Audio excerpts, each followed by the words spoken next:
Almost a decade before the events of Birmingham, the Supreme Court's decision in Brown v. Board of Education 1954 declared segregation in public schools unconstitutional. The ruling was supposed to mark a new beginning, the end of legalized racial separation in America. But across the South, white officials refused to comply. State government closed schools, passed new segregation laws, and used violence to resist change. In Alabama, Governor George Wallace promised segregation forever. Local police and courts helped maintain a system designed to keep Black citizens at the bottom of every institution, from schools and workplaces to lunch counters and public parks. By the early 1960s, the promise of Brown had given way to deep frustration. Court victories meant little without enforcement. Peaceful protests were often met with brutality. The civil rights movement began to shift from legal challenges to direct action, peaceful resistance that would expose injustice for the world to see. And nowhere was this injustice clearer than in Birmingham, Alabama. In 1963, Birmingham was the most segregated city in America. Every day of life was divided by law. For Black residents, opportunity was limited, and protests were dangerous.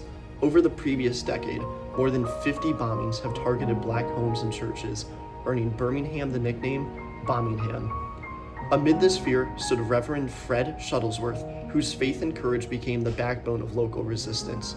When his home and church were bombed on Christmas night in 1956, he survived. Instead of leaving, he founded the Alabama Christian Movement for Human Rights, determined to challenge Jim Crow with nonviolent protests and faith. By early 1963, Shuttlesworth invited Dr. Martin Luther King Jr. and the Southern Christian Leadership Conference to bring national attention to Birmingham. Together with Ralph Abernathy, Wyatt T. Walker, and James Bevel, they planned a campaign of direct, nonviolent confrontation. They called it Project C. The plan was to use peaceful protests, sit-ins, and boycotts to pressure white business owners to desegregate and hire Black workers. They believed that if the world could see Birmingham's racism on display, change would become unavoidable. But the first protests did not go as planned. Police Commissioner Bull Connor ordered calm arrests and avoided open violence. Without dramatic footage, the media looked elsewhere, and the campaign began to lose momentum. On Good Friday, April 12, 1963, Dr. King was arrested for marching without a permit. From his jail cell, he wrote Letter from Birmingham Jail, a moral defense of civil disobedience. He wrote, "Injustice anywhere is a threat to justice everywhere."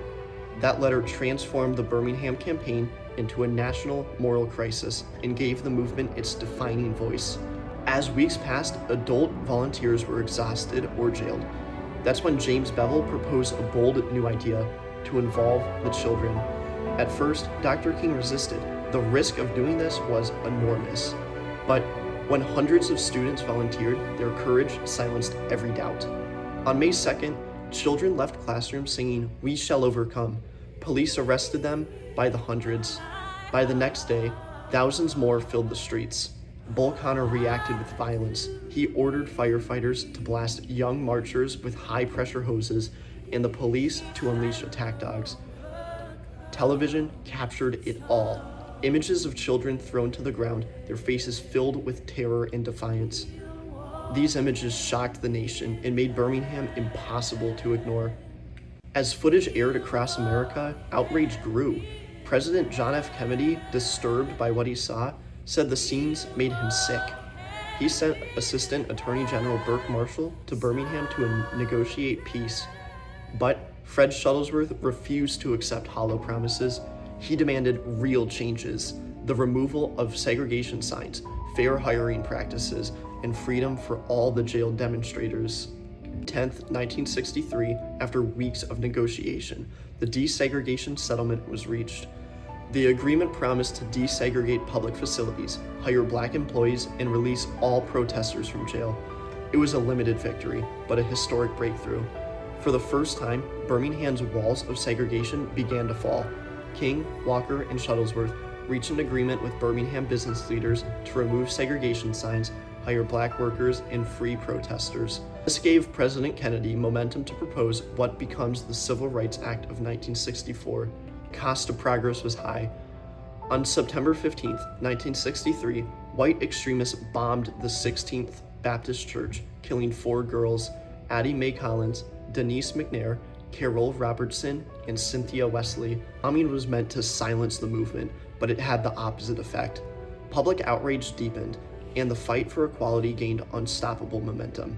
Within 2 years, Congress passed the Civil Rights Act of 1964 and the Voting Rights Act of 1965, outlined segregation and guaranteeing the right to vote for millions of Black Americans.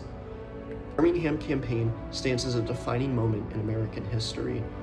Through nonviolent resistance, activists exposed the brutality that lay beneath the surface of everyday segregation.